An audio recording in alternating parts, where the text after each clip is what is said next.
Hey, what's up? Welcome back to the channel. It's Matt with MJ Gabel, and this is How to Get Into the Diamond Business number 12. Today we're going to talk about bench jewelers and whether in your business, regardless of what stage you're in, whether you want to do bench work or offer bench work, whether it be repair or other things.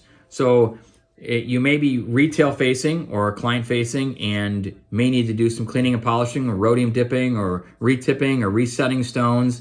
Then I would suggest you getting a bench jeweler that works for you or with you. There's a couple ways we can do that. If you're just trading stones and wholesaling diamonds, you may not need a good bench guy, but you may want one anyways, just in case you get family members or friends that come to you and want things done.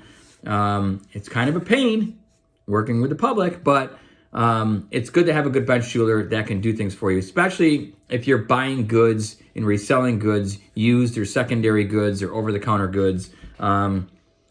My biggest advice to you, if you're buying used goods, a lot of pawn shops don't do this because we get a lot of pawn shop goods that are clients of ours that want us to sell goods. They'll buy them over the counter. They won't necessarily have the network or the selling platforms and robust platforms that we do. So they'll send those goods to us. We will evaluate them and then market them for them, save them the time and the energy, and get them premium, dollars on those pieces. A lot of them, though, I've noticed when I have purchased directly and they aren't consigning and we purchase from a pawn shop, they don't clean and polish their goods. They miss that extra step. They want a premium for them, but they're selling used goods. They look used. They appear to be used. They're not gone through. Any piece that we sell, it's 100%. There's no chip diamonds, no missing diamonds, no prongs that are busted off. All the prongs are retips. Everything's cleaned and polished and rhodium dipped where it's necessary. Everything that we sell is pretty much in new condition, or else we won't resell it. That's just how we do things. So my biggest advice is refinish any piece that you're going to resell. Even if it's Cartier or Tiffany, we've sent pieces to Tiffany to have them themselves refinish them, so we know that they're done right. Their artist and their benchmen can do it a lot better than our benchmen.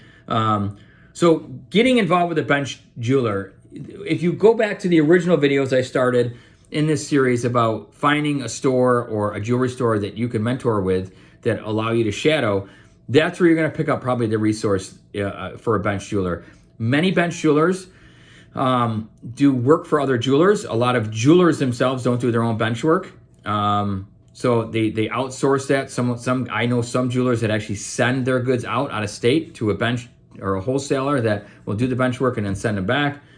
Some areas, like in our area, I know of a couple wholesale bench jewelers that do work for only jewelers. We're great. We've got a good bench jeweler that we've been with, I think, for like 8 years. We had 3 or 4 prior to finding him.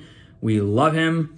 He does all of our work exclusively, and we keep him busy. We have a lot of cleaning and polishing, retipping, stone setting that we do. We set our own goods for resale. So you're gonna have to ask yourself whether you want to. And now it's not a huge money maker, but it is a revenue generator.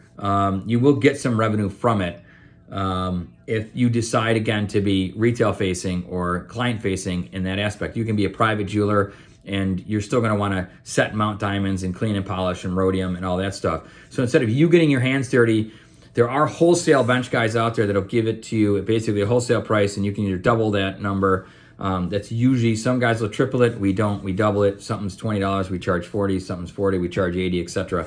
If it's a larger project, we're getting less than 100%. We're sometimes getting 50, 60% depending on the project. But it's good to know a bench jeweler, especially if you are buying over-the-counter goods or goods that you're going to flip or resell.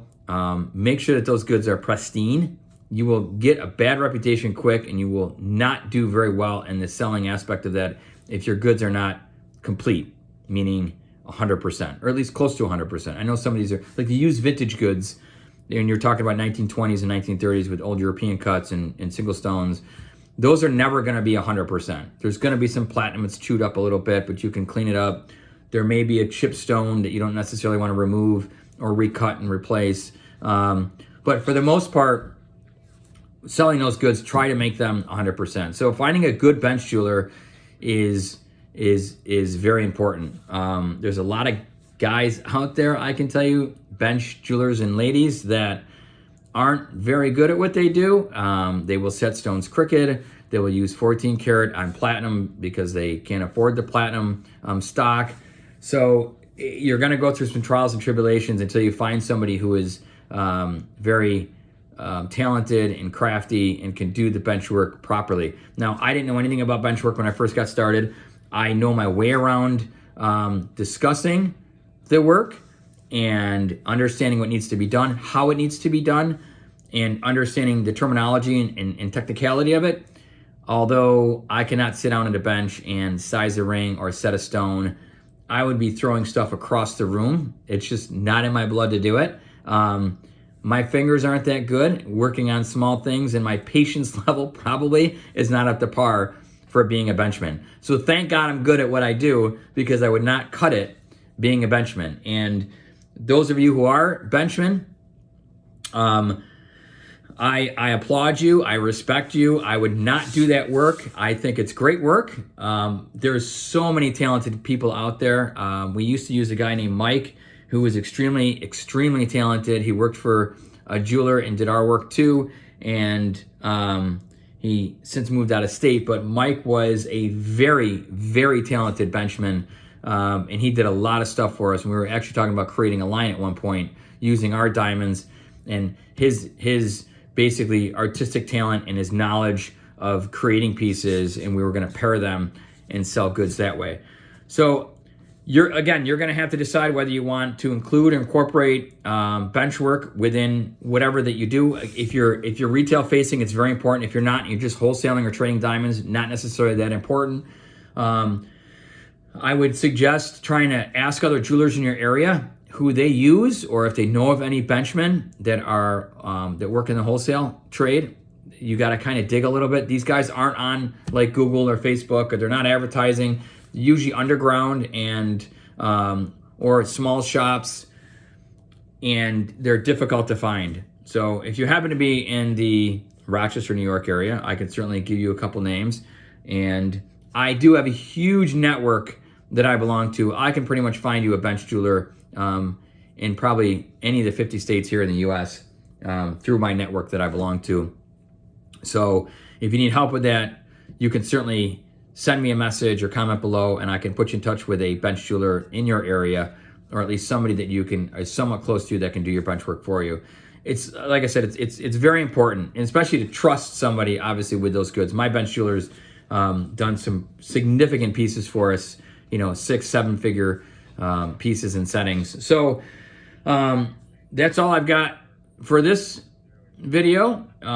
As always, I appreciate the views. I appreciate the comments. I read all of them, and the questions that you guys ask. I do answer at least 99% of them, the emails, the phone calls, etc. If you guys like the content that I put out there, please, please, please like the video, subscribe to the channel, and also let me know if there's any content you'd like to see regarding the diamond business or jewelry business. I'm happy to help and happy to address and answer those questions for you. So as always, guys, thanks so much for watching.